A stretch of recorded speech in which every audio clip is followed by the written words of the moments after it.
Estou muito animado por estar aqui em Homeacres, em Somerset, com Charles. Nós nos encontramos quando Charles visitou o meu terreno na 4 Acre Farm no início do mês e decidimos fazer um vídeo só de perguntas e respostas sobre o método de plantio sem revolver o solo. Eu sei que a caixa de entrada do Charles está cheia dessas perguntas frequentes, então pensamos em esclarecer todas elas para vocês hoje. Assim você tem um lugar onde pode ir descobrir e fazer todas essas perguntas que sim estão sempre incomodando o Charles. Legal, sim, estou totalmente disposto. E o jardim é um ótimo lugar para mostrar essas respostas, pois tudo funciona muito bem aqui. E sim, a resposta simples é: se você não conhece o método sem revolver o solo, experimente. Você vai ver neste vídeo muitos exemplos maravilhosos de como isso pode funcionar bem. Então vamos dar uma olhada ao redor, Charles, e começar a responder essas perguntas? Sim, vamos lá. Incrível. Acho que o melhor é começar por aqui, Charles. O que é o método sem escavação? É uma definição muito simples. Deixe o solo o mais intacto possível e alimente a vida do solo com matéria orgânica na superfície. Por que não deveria cavar? Bem, isso leva a entender um pouco o que você está fazendo com o método sem cavar e basicamente é permitir o processo natural, porque isso é o que funciona a nosso favor e me intriga. Eu perguntaria ao contrário para quem está cavando: por que vocês fazem isso? Você sabe quanta compreensão existe nessa fraternidade do que está acontecendo? E quanta compreensão existe sobre os danos à estrutura do solo? Pois é isso que observo ao fazer meu experimento de cultivo com cava e sem cavar. O solo na cama cavada tem desempenho pior. Colhemos basicamente 10% menos vegetais. Você destrói a estrutura natural, interfere na vida do solo e prejudica organismos que nos beneficiam. Às vezes argumentam que a escavação expõe pragas do solo para serem comidas por pássaros. Isso não faz sentido para mim, pois ignora tudo de bom que também fica exposto aos pássaros que comem as minhocas e outras coisas que nos favorecem. Então, é uma questão de respeitar e permitir que a vida do solo, os organismos do solo, trabalhem da melhor forma possível, alimentando-os adequadamente com a cobertura morta de superfície que funcione melhor para o seu solo, suas condições e o que você está cultivando. Só para advogar o diabo, e se eu, por exemplo, plantasse uma árvore? Achei que você fosse dizer algo pior. Não, tranquilo. Árvore, bom, você cava um buraco porque o Nudig não é uma religião. Sabe, é tipo, sim, você pode usar uma pá, não jogue fora a sua pá. Às vezes ela é útil. Cave um buraco do tamanho do torrão de raízes da árvore ou arbusto que for plantar. Podemos usar uma colher de jardinagem para plantar uma batata, encaixando-a. Preencha o solo com a árvore, use só terra e deixe a matéria orgânica na superfície. Esse é o princípio. E então você só cobriria de novo como faz com composto ao redor das árvores? Árvores são diferentes, mas funciona bem. Muitos cobrem com lascas de madeira, o que é ótimo. Isso não é comum em canteiros de vegetais, pois as lascas grandes de madeira atrapalham as plantas e sementes. Composto nos canteiros de vegetais e lascas de madeira para as árvores. Mais ou menos. Incrível. E eu queria falar um pouco sobre compactação do solo. E eu sei que você pode demonstrar algo para nós ali do outro lado do jardim. Então, vamos até lá dar uma olhada? Vamos lá dar uma olhada. Incrível.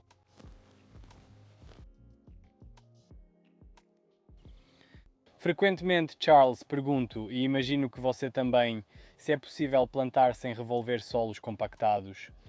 E andar sobre os canteiros compacta ainda mais o solo. Este canteiro é uma boa demonstração para responder à pergunta sobre compactação do solo, suposta compactação, porque agora está cultivando cenouras. Antes era alface. Só para deixar bem claro sobre a palavra usada nessa pergunta, compactação do solo. O que isso significa? Compactação é frequentemente mencionada, mesmo quando não ocorre de fato. A compactação do solo ocorre quando máquinas pesadas passam sobre o solo úmido, como em canteiros de obras. No contexto de jardins, isso é bastante raro. Aqui eu realmente não esperava encontrar nenhum. No método sem revolver a terra, busca-se um solo firme. Com solo firme, as raízes ficam estáveis e ancoram as plantas. Veja essas couves de Bruxelas aqui atrás. Eu mostrei o jardim para uma chefe de jardinagem semana passada e ela perguntou: como suas plantas estão todas em pé? Eu disse: do que você está falando? E ela estava se referindo especialmente a essas couves de Bruxelas. e eu nem penso mais nisso porque já estou tão acostumado, mas o solo é naturalmente muito firme e mesmo assim as plantas conseguem criar raízes nele. Então, para responder a essa pergunta, você só precisa ter claro na cabeça que a compactação do solo não é bem o que muita gente pensa ou ouve por aí. E eu vou, mas não sei se elas vão sair fácil, pois o solo é firme.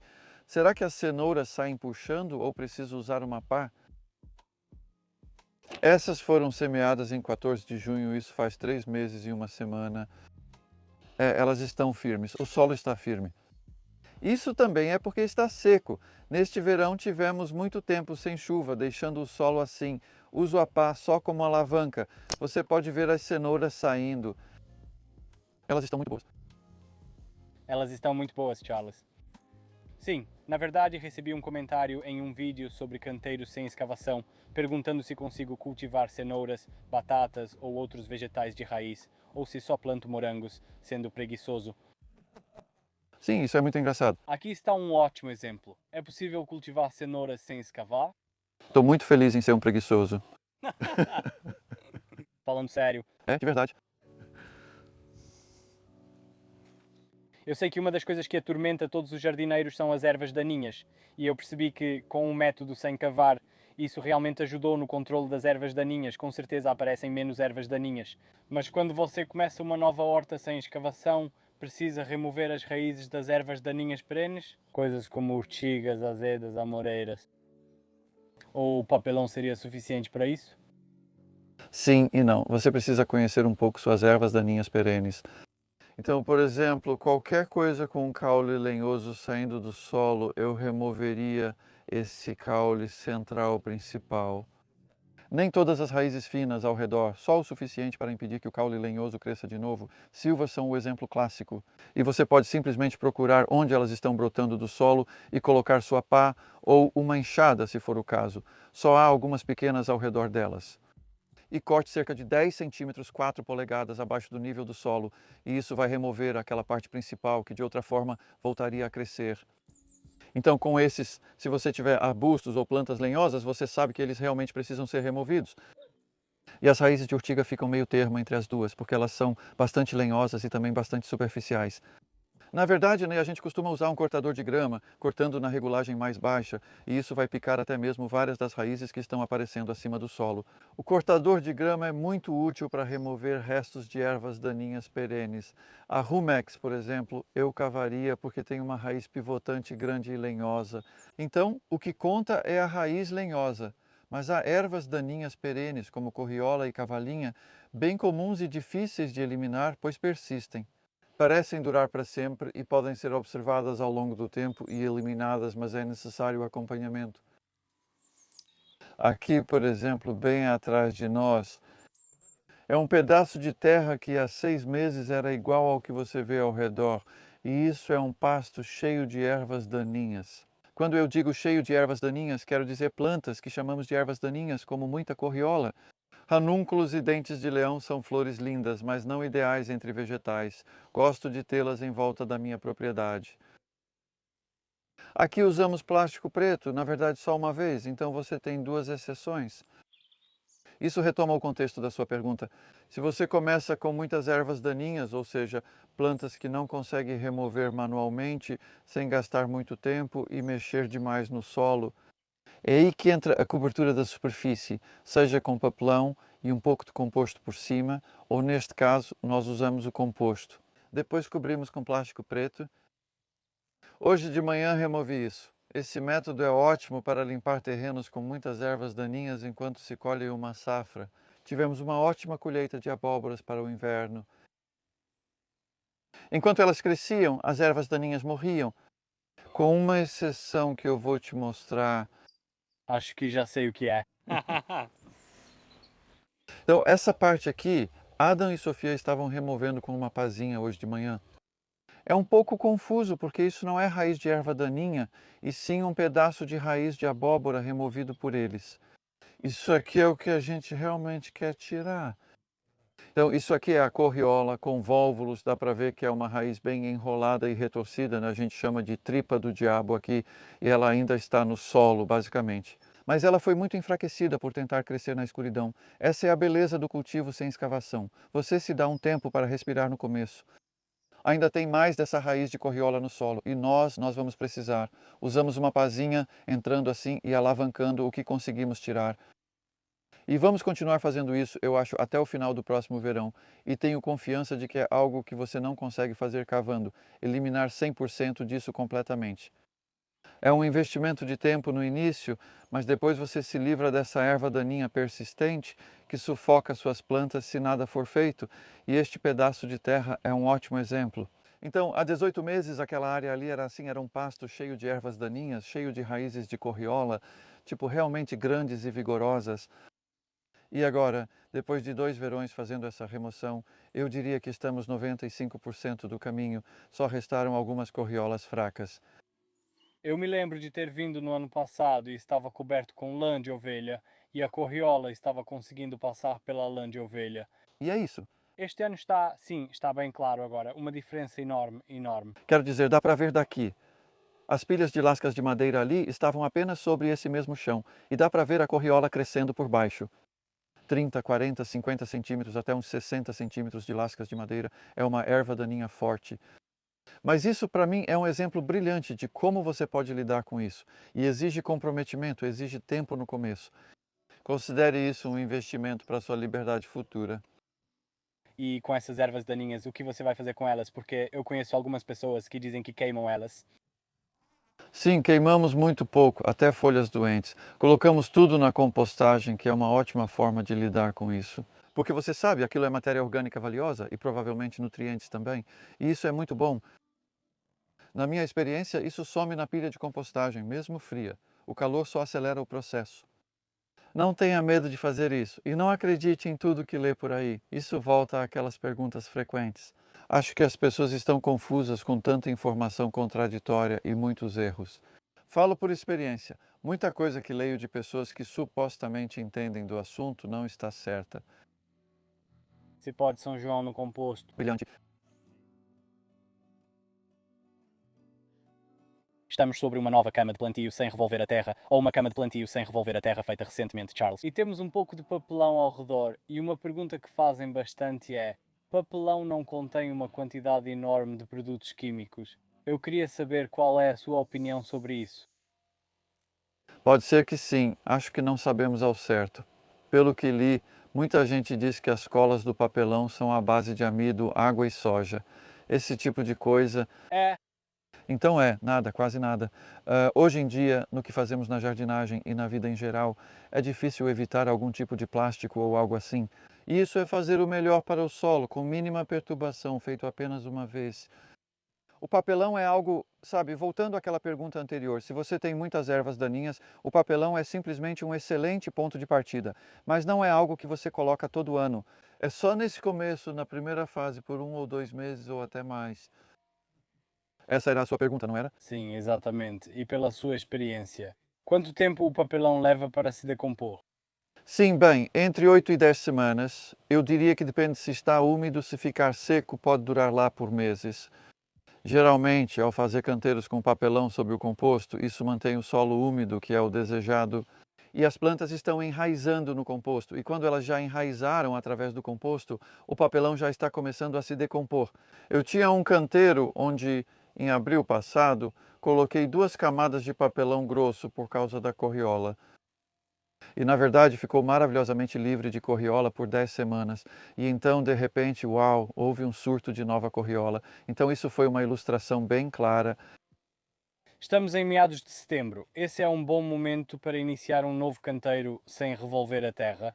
Ou existe uma época melhor para isso? Então, sabe, na verdade eu acho que não existe um melhor momento, mas existe um momento muito bom que eu gostaria de mencionar. Criamos um dia para celebrar isso, o Dia Internacional do Cultivo Sem Revolver a Terra, em 3 de novembro, mês considerado o início do ano de jardinagem. Sim, é uma boa época para planejar e preparar o solo, fazer um novo canteiro, colocar papelão e um pouco de composto por cima.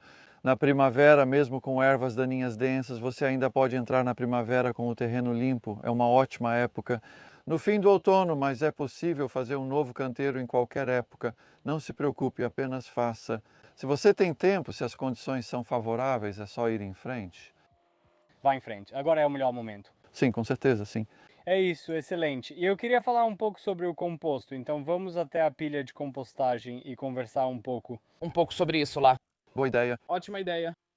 Então, um dos elementos-chave do sistema sem revolver a terra, Charles, obviamente, é o composto, e eu queria saber qual é o melhor tipo de composto para esse sistema. Acho que já sei a resposta, mas gostaria de ouvi-la de você.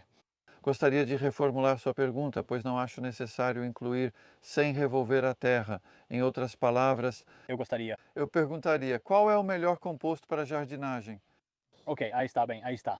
E porque para mim, sabe, toda jardinagem deveria usar composto, ou idealmente usaria, ou se você vai usar composto, essa resposta se aplica tanto cavando quanto não cavando. E é para a qualidade e melhoria do solo, não é um fertilizante. Esse é o entendimento principal sobre composto. Qualquer coisa razoavelmente bem decomposta serve. Não precisa ser perfeito, não precisa ser todo fofinho e esfarelado. Pode ter pedaços de madeira, esse tipo de coisa. Nunca peneiramos o composto antes de usar, só para deixar claro o que é composto. É um estágio de decomposição entre o material bruto que a gente não coloca aqui, porque geralmente aparecem lesmas se escondendo debaixo de restos de comida ou pedaços de folhas apodrecendo, esse tipo de coisa. Colocamos isso na compostagem para virar algo mais aproveitável pelo solo e que não fique no caminho das plantas, fornecendo fertilidade mais rápida, como entendo. Vida, e este é um dos melhores tipos de composto. Se você conseguir fazer um composto como este, vai ficar muito feliz. Eu certamente estou muito feliz. E acredite se quiser, este composto tem 4 meses de idade apenas, e estamos fazendo isso aqui em um sistema de 3 compartimentos. Temos um compartimento que enchemos em 2 meses e viramos aqui, depois outro que também enchemos em 2 meses e viramos aqui. Este compartimento central contém o conteúdo de 2 pilhas colocadas em momentos diferentes do verão. E o que? O que eu quero, o que eu espero que você entenda vendo isso, é que você pode fazer um composto lindo em casa. Pode haver pedaços de madeira, sem problemas. Um pouco de madeira no composto é bom, pois traz qualidades fúngicas benéficas ao solo e às plantas. Faça seu próprio composto sempre que possível. Os vermes costumam surgir nessa fase.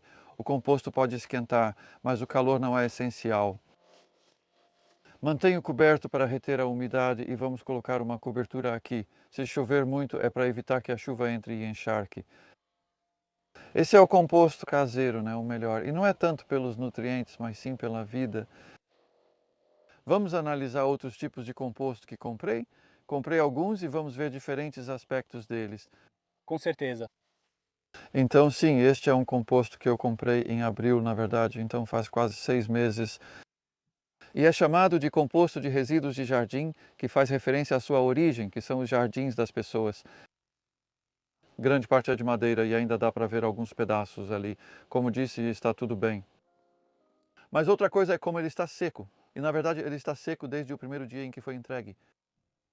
Isso significa que tive melhor custo-benefício, pois não comprei água. Porém, a falta de umidade mostra que ele não se decompôs muito e desde o início está meio morto. E você muitas vezes está quente quando é entregue. E essa é mais a questão da qualidade, que pode ser difícil com o composto, que se refere ao frescor dele, como acontece com o composto caseiro. Você consegue perceber quando ele está maduro, porque começa a ficar com uma aparência muito boa e você não forçou o processo. Esse aqui foi um pouco forçado por causa de toda aquela madeira picada e depois revirado regularmente a cada 3 dias. Então, isso ajuda a entender um pouco sobre o composto que você pode comprar, sua origem e como usá-lo da melhor forma. Tipo, se você conseguir comprar algo assim, recomendo guardar por pelo menos uns 2 meses, se houver espaço para empilhar antes de usar. Assim, ele amadurece e você terá resultados melhores. Com o método sem revolver o solo ou não. E uma das perguntas que mais me fazem é: qual é a diferença entre composto, terra e solo? Porque muitas pessoas simplesmente não entendem direito. Sim, entendo, e acho que isso vem da linguagem que confunde as pessoas. Notei isso nos Estados Unidos, onde respondo perguntas com frequência. Pelo que eu percebo, dirt, posso estar errado aqui nos Estados Unidos, dirt é solo. Você concorda? É como eles vêm. Eu diria que dirt provavelmente seria como poeira, que você vê vindo dos campos quando o vento sopra, coisas assim. Bem, sim, acho que essa é mais a versão inglesa. Na verdade, É algo que invade sua casa e faz uma bagunça. exatamente, é. Mas bem, alguns americanos com quem conversei, sabe, parecem falar sobre o solo deles e chamam de dirt. O que tudo bem, sabe, desde que fique claro, essa é a palavra. Sim, é parecido com o francês. Morei um tempo na França, onde os agricultores são chamados de paysan, que em inglês significa peasant. É uma palavra bem pejorativa, sabe, seu camponês? Então são palavras podem ser muito confusas. Mas sim, para mim, a principal diferença é entre composto, que é matéria orgânica decomposta, e solo, que é o resultado ou resulta da decomposição de rocha junto com matéria orgânica. Por exemplo, aqui está um caso. Este é um solo feito em casa. Você pode ver que é um solo bom, que veio do construtor que despejou ele aqui. Quando ele construiu o meu galpão, ele precisou cavar um pouco da fundação. Não tem muito, mas é só um pouco, então isso é terra vegetal e é bem diferente de composto, é muito mais pesada. Se você fosse fazer um canteiro, eu não usaria isso. Se você encher um canteiro novo ou colocar muito disso por cima, não vai se decompor como composto e não vai assentar, mantendo o mesmo volume. Se você mencionar um canteiro elevado, vamos abordar essa questão, certo? Canteiros elevados. Mas se você fez isso e encheu com terra, isso não te dá a chance de repor com nova fertilidade. Porque o nível do solo permanece o mesmo, e isso não é tão eficiente para o cultivo, não dá resultados tão incríveis quanto o composto. E uma pergunta que sempre aparece sobre o composto é: você pode plantar diretamente no composto ou isso vai queimar as raízes das plantas? Sim, já vi essa pergunta tantas vezes. Algo como 90% das respostas no Google dizem que você não pode fazer isso, que não pode plantar no composto, não, vai queimar as raízes, e as pessoas ficam tão desanimadas, isso me deixa tão triste. Porque veja, no meu jardim tudo é plantado no composto, mas só usamos uma camada fina, cerca de 3 centímetros por ano. O principal dessa questão é o que acabei de dizer, quão fresco está o composto. Se ele estivesse bem fresco, quente e soltando vapor ao ser retirado da pilha, poderia causar estresse às suas plantas. Não queima as raízes, mas causa esse efeito. As plantas podem murchar e é difícil manter a umidade. Então, esse é o que você deve evitar. Mas um composto bem feito, um composto que está maduro. Tudo bem.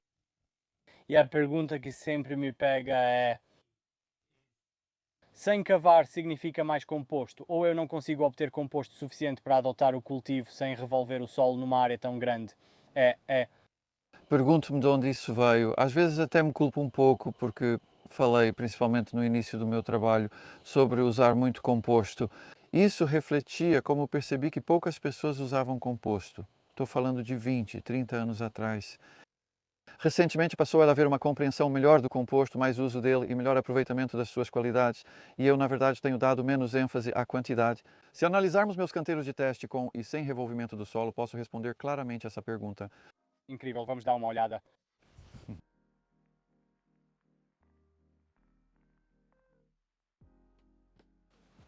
Sim, então esses são 2 canteiros de teste que venho mantendo há 10 anos, este é o 10º ano.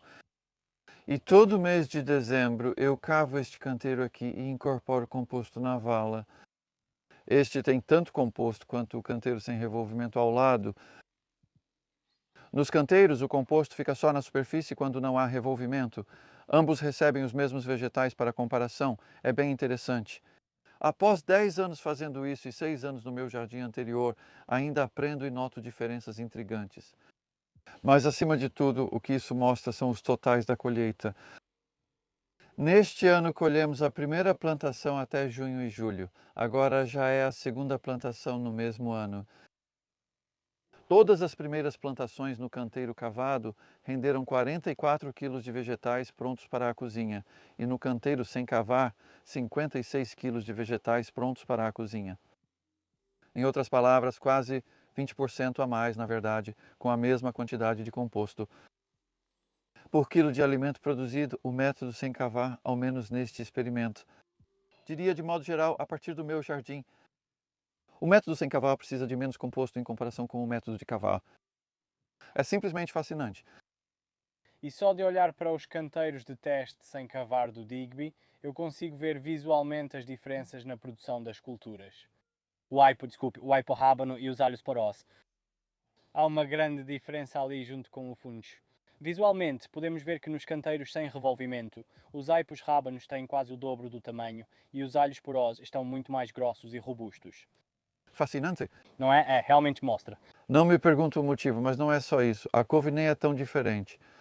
Na verdade, quando fazemos a colheita, é muito interessante. Às vezes as plantas parecem iguais. Se contarmos a mesma quantidade de folhas de cada planta ali, elas pesam mais. Sabe por quê? Elas são parecidas, deve ser mais matéria seca ou algo assim. Muita coisa está acontecendo, como densidade de nutrientes, certo? Pode ser. É, uau, é simplesmente incrível. E prova para todo mundo ver, cavar versus não cavar.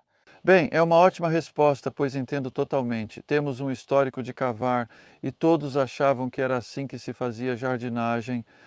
Isso é novo para muitos, então querem saber mais. Realmente ajuda a responder várias perguntas. E as pessoas geralmente assumem que cavar significa não usar composto, quando na verdade isso está incorreto. Mesmo que você esteja cavando o solo, ainda precisa repor a fertilidade do solo. Na verdade, você precisa de mais, porque trabalhando com uma cientista nesses dois canteiros, ela mediu o carbono em cada um deles e descobriu que no canteiro sem cavar há um aumento estatisticamente muito significativo de carbono em comparação com o canteiro cavado. E isso, eu acho, é porque no cultivo você está perdendo carbono na forma de CO2. Na verdade, você está perdendo o carbono colocado pela matéria orgânica nos canteiros cavados. Sempre parece assim para mim. Você dá um passo à frente, um passo atrás, sabe? É como se fosse assim. E aqui está sempre indo para frente de forma tranquila o tempo todo. E essa é uma, eu não sei, talvez uma pergunta incomum, mas você acha que os canteiros cavados melhoram mais tarde no ano, depois que elas tiveram uns 6 meses para se estabilizar e, sabe, se recuperar? Sim. Isso é tão interessante. Eu pensaria isso e você também. Esse solo parece poder se recuperar sozinho, mas nos últimos 2 anos notei que elas melhoram um pouco no verão e então isso ocorre. Como você disse, com alho poró, aipo e funcho, grandes diferenças. Então eu acho que há alguns danos de longo prazo. Isso se relaciona com outra pergunta comum: como converter do método com escavação para o sem escavação? E bem, você só precisa deixar o solo se curar e se reparar, colocando composto por cima. Eu nivelaria primeiro sempre qualquer canteiro, de qualquer forma, deixe o canteiro nivelado. Isso facilita a aplicação uniforme do composto.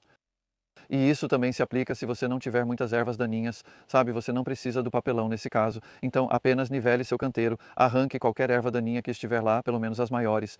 E então, talvez 5 centímetros, 2 polegadas de composto provavelmente seriam suficientes, assumindo que você tenha um nível razoável de fertilidade. E quanto aos caminhos? Estamos em um dos seus caminhos aqui, Charles. Tem algo que você faria de diferente nos lugares onde vai caminhar? Bem, uma coisa que eu realmente percebi é que uma pergunta que me fazem com frequência no Instagram é como eu mantenho meus caminhos de papelão tão limpos. Você deve estar usando papelão todo ano. Sabe, acho que essa é uma suposição que às vezes as pessoas fazem só porque não viram como essa abordagem de não cavar pode ser incrível para ter poucos matinhos depois que você passa pela fase inicial de cobertura e elimina os primeiros. Então, na verdade, a gente não faz muita manutenção, capino de vez em quando. Se vejo um matinho como essa grama, vou lá e tiro.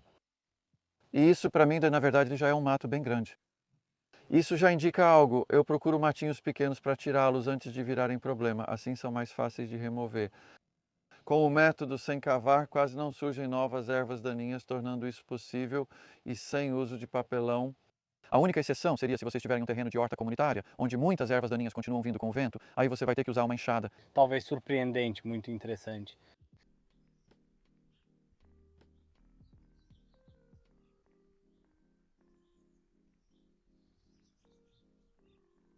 Charles, últimas perguntas. Espero que possamos responder mais rápido agora. Uma das perguntas mais comuns é: o método sem cavar funciona para flores e canteiros herbáceos? Resposta muito simples, sim. Quero dizer, é só olhar todas essas flores aqui, esses lindos cravos de defunto franceses anões, por exemplo. São plantas, basicamente, as plantas adoram isso. E as camas elevadas? Os lados de madeira são obrigatórios? É possível cultivar sem revolver a terra nelas? Sabe, eu não percebia até começar a receber tantas perguntas desse tipo que a maioria das pessoas ainda parece pensar assim. Esse é o jeito automático de fazer. E comprar muita madeira e fazer uma cama elevada, como é chamada. Você não precisa disso. Eu diria para economizar e não gastar com madeira Barlat. Invista em composto, que é seu melhor investimento, especialmente se estiver começando. E o que as camas fazem é dar uma bela definição ao jardim. né? Se você gosta de ter, por exemplo, caminhos de tijolo ou pavimentados, então sim, você precisa de uma lateral de madeira para manter tudo fechado. Nessas circunstâncias, tudo bem, mas só para esclarecer, se for um local de cultivo comum, como uma horta comunitária apenas para produzir alimento, não precisa ser sofisticado, mas pode ser. Quero dizer, olhe para esses jardins aqui como eles são bonitos, sabe, com caminhos limpos. Você não precisa das laterais de madeira, que ajudam a manter a umidade. Sem elas, as bordas não secam tanto, o que evita acúmulo de formigas, pois preferem bordas quentes e secas. Há menos lesmas escondidas em bolsões de madeira podre, onde ela apodrece por dentro. Já encontrei madeira podre ao visitar jardins de outras pessoas. E ainda perguntam por que têm problema com lesmas. Digo, basta levantar esse pedaço de madeira para ver todas ali dentro da madeira podre. É, Então, quando você aplica sua cobertura de composto ano após ano, isso realmente acaba elevando a altura do seu canteiro sem revolver a terra? adoro essa pergunta. Algumas pessoas acham que preciso de escada para entrar na minha horta. E sim, é fascinante, na verdade, e às vezes até decepcionante se você pensar bem. Mesmo quando você faz uma pilha de composto e ela está bem cheia, quando você termina, depois ela afunda.